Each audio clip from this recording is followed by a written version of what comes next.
Good morning friends, welcome to ইরাস blog. বড়দের প্রণাম, ছোটদের অনেকটা ভালোবাসা দিয়ে আজকে ব্লগটা আমি শুরু করছি। আশা করছি তোমরা সবাই ভালো আছো আর আমিও ভালো আছি। সো দেখো, খুব সকালে উঠেছি ঘুম থেকে। আজকে এই ব্লগটা হচ্ছে অষ্টমী স্নানের ব্লগ। অষ্টমী স্নানে আমরা গেছিলাম।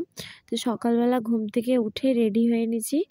রেডি হয়েছে আমি, কাকি, কাকু, তারপরে হচ্ছে আরও কয়জন ছিল, বেশ কয়জন ছিল, সবাই মিলে চলে গেছি হচ্ছে তোরসাতে স্নান করতে। আমাদের বাড়ি থেকে তোরসা সামনেই, পায়ে হেঁটে যাওয়া যায়, কিন্তু যেখানে পায়ে হেঁটে যাওয়া যায় সেখানে হচ্ছে পুজোটা হচ্ছে না, তার জন্য হচ্ছে আমাদেরকে একটু দূরে যেতে হয় যেখানে আর কি পুজো হয়, কিন্তু নদী একই, ওই তোরসা নদী। তো আমরা এই যে চলে গেলাম, ঘর থেকে প্রায় বের হচ্ছি 6টার সময়, তো বেশি সময় লাগে নাই, 6:30 বাজতে বাজতে আমি তোরসাতে পৌঁছে গেছি।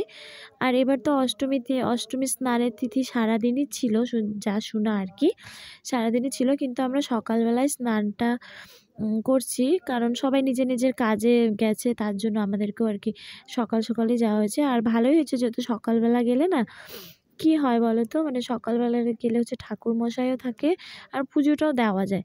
আর যদি একটু বেলা করে যাওয়া হয় তাহলে না কিছুই থাকে, ঠাকুর মশাই থাকে না, তো পুজোটাও ঠিক মতন দেওয়া হয়ে ওঠে না। আর গেল বছর আমরা যখন গেছিলাম তো একটু দেরি হয়ে গেছিলো, আর গেল বছর না দিনটা একটু মেঘলা মেঘলা ছিল আর বৃষ্টিও ছিল, তার জন্য আমরা জেনে বুঝে 10টা 10:30টার দিকে গেছিলাম। কিন্তু এই বছর আমরা অনেকটা আগেই বাইর হয়েছি। আর গেল বছর হচ্ছে নদীর জলটা না প্রচণ্ড ঘোলা ছিল, জানি না কি কারণে গেল বছর নদীর জলটা ঘোলা ছিল, কিন্তু এই বছর হচ্ছে একদম পরিষ্কার ছিল। আর এমনিতে তোরসা নদীর জল সবসময় পরিষ্কারই থাকে, হঠাৎ কোনো সময় ঘোলা হয়, হয়তো কোনো কাজকর্ম হয়ে থাকে নদীতে, ওই জন্যই আর কি মাটি টাটি পড়ে থাকে নাকি, কি জানি, এখন কোনো কারণবশের জন্য হয়তো নদীর জলটা খোলা হয়ে থাকে। তারপরে দেখো, আমি তো গিয়ে মানে স্নান করব ঠিকই, মানে এত জল ঠান্ডা, মানে বারে বারে নামছি আর উঠছি, আর সবাইকে দেখছি কে স্নান করছে আর না, আর আমি না মানে এত ঠান্ডা, মনে হচ্ছে কি একদম বরফ গলে গলে জলটা আসছে আর কি, এত ঠান্ডা লাগছে। আর আমি না ঠিক মতন ডুবও দিতে পারি না, আসলে আমি ডুব দিতে জানি না। আর অনেক চেষ্টা করছিলাম ডুব দেওয়ার জন্য, আর ডুব দিতেই কিছুতেই পারছিলাম না। তো ভাই দুজন হচ্ছে আমাকে দেখাচ্ছিল কি, দিদি এভাবে ডুব দাও, যেহেতু লম্বা মানুষ একটু জল বেশি থাকলে ওদের সুবিধা হতো, কিন্তু হচ্ছে জল একটু কম ছিল, ওই জন্য ওরা কী করেছে, শুয়ে শুয়ে ডুব দিচ্ছিল। আর আমার না ভীষণ হাসি পাচ্ছিল ওদের ডুব দেওয়া দেখে। আর আমি তো প্রচুর চেষ্টা করেছি, তাও আমি পারিনি ডুব দিতে। তারপরে স্নান টান হয়ে গিয়ে তারপরে এই যে দেখো, পুজোও দেওয়া হয়ে গেছে। পুজো দেওয়ার সময় আর কি ভিডিও করতে পারি না, সেরকম কেউ ছিল না ভিডিও করে দেওয়ার জন্য, তো ভিডিও করতে পারিনি। তারপরে হচ্ছে কাকি হচ্ছে, আমরা যে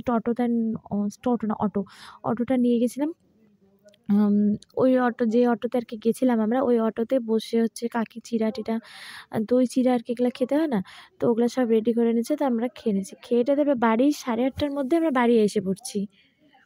তারপরে হচ্ছে বাড়ি এসে পুজো দিয়ে নিয়েছি, পুজো দিয়ে খাওয়া দাওয়া করে নিয়েছি। আর বাবা যেহেতু দোকানে যাবে, ওর জন্য বাবা বলেছে কয়টা পুদিনা পাতা তুলে দেওয়ার জন্য। তো আগে তো পুদিনা পাতা আমাদের কিনে আনা হতো বাজার থেকে, তো কিনে আনলে না মানে হতো না, ধরো আমাদের এখানে হাট তো শনিবার আর মঙ্গলবার বসে, তো ওই 2 দিন, আর দোকান তো প্রতিদিনই হয়, আর পুদিনা পাতা বেশি দিন রাখাও যায় না। তো মা কী করেছে, পুদিনা পাতা আর কি ঘরে আর কি টপের মধ্যে লাগাইছে, তো 2-3টা টপের মধ্যে লাগাইছে, তো বেশ অনেকটা করে হয়েছে, তো ওখান থেকে প্রতিদিন অল্প অল্প করে নেওয়া যায়। তো এই আর কি তুলে দিচ্ছিলাম। আর পুদিনা পাতা এত ভাল লাগে সেন্টটা, খেতে তো অত টেস্ট লাগে না আমার, কিন্তু সেন্টটাই খুব ভাল লাগে আর কি, পাতাটা ছুলে হাতটা খুব সুন্দর গন্ধ করে। তারপর হচ্ছে মানি প্ল্যান্টে জল দিয়ে দিলাম, ওই গাছটাতে জানি না প্রতিদিন আমি জল দিই, তাও আর কি গাছটা বড়ই হয় না, 1-1.5 বছর থেকে ওভাবেই আছে, বড় আর হচ্ছে না। তারপর দেখো, এটা হচ্ছে ভাই একটা ফোন কভার অর্ডার করছিল ওর ফোনের, তো কভারটা আসছে সিম্পলের মধ্যে, বেশ ভালোই আছে। আর সো ফ্রেন্ড, তোমাদের আজকে ব্লগটা কেমন লাগছে, যদি ভালো লেগে থাকে তাহলে একটা লাইক, কমেন্ট আর সাবস্ক্রাইব করে দিও। টাটা, বাই বাই, সবাই ভালো থেকো আর সুস্থ থেকো।